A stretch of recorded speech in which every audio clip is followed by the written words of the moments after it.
Hey, it's Model Railroad Benchwork here. Just finished up another project. This is an N-scale layout. As you can see, it's dual deck.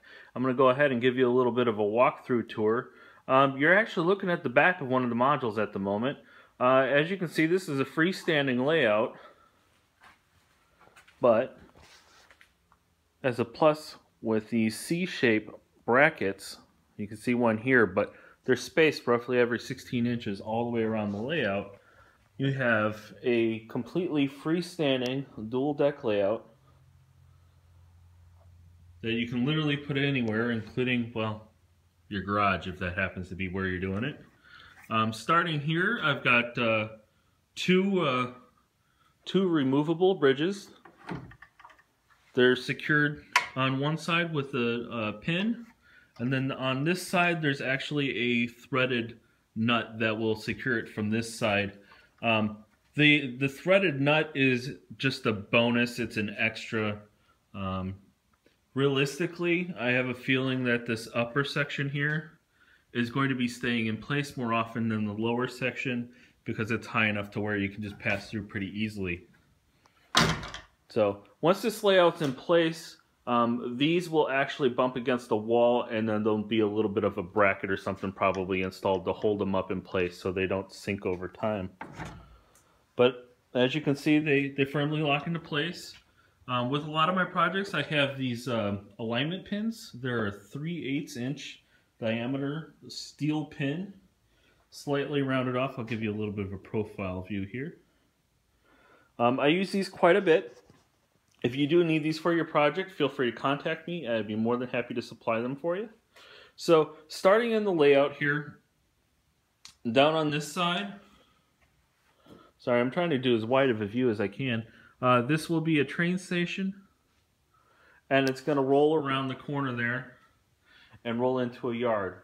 But before I get too far, this area over here, this is going to be pretty heavy track-wise. See if I can get a wider shot for you. So coming off the bridge, there'll be 2 tracks on the top and 1 on the bottom. And then it's going to quickly expand, and this whole area actually is going to be filled with track. As again, I said this is an N-scale layout, but this is also a Cato Unitrack N-scale layout. So it's all snap track, so that allows the user to just go ahead and assemble all the track afterwards.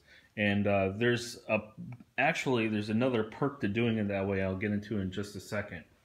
Up top here, you can see there's a lot of different grading work, up and downs and that sort of thing. I'll switch sides here so you can get another view. So this here is going to be the main lines coming off the helix, and that'll be going over a bridge. And the reason why it's going over a bridge is because that's going to, the track underneath it is going to be a access track for the steel mill, which is going to be all this upper area here. This layout design was pretty interesting in that I had a lot of unique requirements. The strangest requirement is actually this. This is an 84-inch long by 4 3/4 inch wide bridge. Now obviously the particle board is just a space holder for the moment, but the bridge already exists, and as soon as we get the layout to the space, I'll be installing that along with a lot of the track. So as you can see, even with this giant river, this is still all freestanding. Plenty of support underneath. You'll see that there's wiring holes. They're roughly every 6 inches to a foot. It really depended on what the track plan called for. And then there's actually down here, this is a 3.5 inch wide gap. So plenty of room for your hand with the train. The trains top out at about 2 inches, so you still got 1.5 inches to get your hand over. And because it's only about 6 inches deep, it makes everything easily accessible at all times. So that's one thing I purposely design into my layouts is I want to make sure that you can access everything from every point. So up here, we start building a little bit of a grade. I'll switch sides so you can see better. So it's gonna go up this ramp as a single track, and then split into 2 tracks here, and then wrap around this corner. And that'll go into a town area right there. And then it'll follow along the backside of that river before crossing another bridge and going back down to the normal grade. And what this does over here is this allows the 2 main lines to split off that bridge, come around, and then cross over each other. So basically this is a folded figure 8 on this upper level. And then it'll come around this corner. As you can see, I've got all the river cut into place already. So as soon as we get it to his place, he can start plastering in or foaming in or whatever he decides to do for his scenery. Got the pass through here. And as you can see, the backdrops actually blend in pretty well. Obviously, because this is all freestanding, you know, I am somewhat limited on how I would secure, you know, a 1/4-inch piece of plywood standing vertically 15.5 inches. So I actually chose a little 3/4 inch by 3/4 inch piece of oak. And once he starts installing his scenery, that's just going to disappear. So you'll never even see it. So, you know, it took a little work to figure this out, but I think it's going to work out great, and it's going to look great. A little bit about this helix. This is sorry, I'm trying to get a wide shot for you. This is the most complex thing I have ever built. Helixes, as you know, are not the easiest thing in the world to build. They do take some time, but the end result is a better layout when you can stack 2 levels of trains on top of each other. So what this is the very bottom, which is the staging level, is actually what this entire helix is built on top of. So this is a solid 1/2 inch piece of plywood with a frame underneath. And then the center of the helix is actually cut out so you can have access to it. Then on top of the base piece, the helix is built. And then the backdrop is actually flexed around and screwed in place. I did choose screws. Most of these will be hidden by scenery, but I thought it was important just for stability. I did not want to use nails, and I very rarely use nails in layouts at all because screws tend to be more stable over the life of the layout. But one thing I did do that was different from most helixes is I did not build the helix with the track in place. I built the helix first and then threaded the track into place. What I ended up doing here is this is Cato's Unitrack. It's the super elevated curves.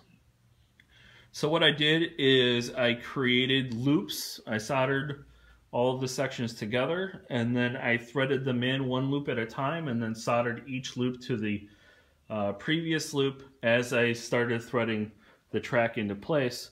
So it made it for a pretty efficient track installation, and then obviously as soon as I get it to the final location, I will be securing it down, and I'm just actually going to use some silicone sealant. Down here at the bottom of the helix, the track actually splits. I'll see if I can give you a view of this. So I don't know if you can see that or not, but there's actually a switch right here. And what this switch does is it allows you to take this track, so it switches from the outside track to the inside track, and then it continues down 1 more loop and spits out here into the staging area. Again, it's a 3.5 inch gap. There's a lot of interchange switches that are going to be in this area. All of these are actually going to be spliced together with splice plates on the bottom. It'll look quite similar to that. But what this does is this ensures that the entire layout is modular. So if the person ever does need to move for any reason, they can take it with them. It can also be expanded, or for that matter, if you really need to, you can shrink the layout size without actually having to throw out everything and or start over. So anyway, I will see if I can give you another underground look, as it were. So this is a look up into the helix. I hope you can see something. It's kind of dark in there at the moment. There will be a light that's installed. And then again, you can see the wiring holes throughout. So it's a very clean layout.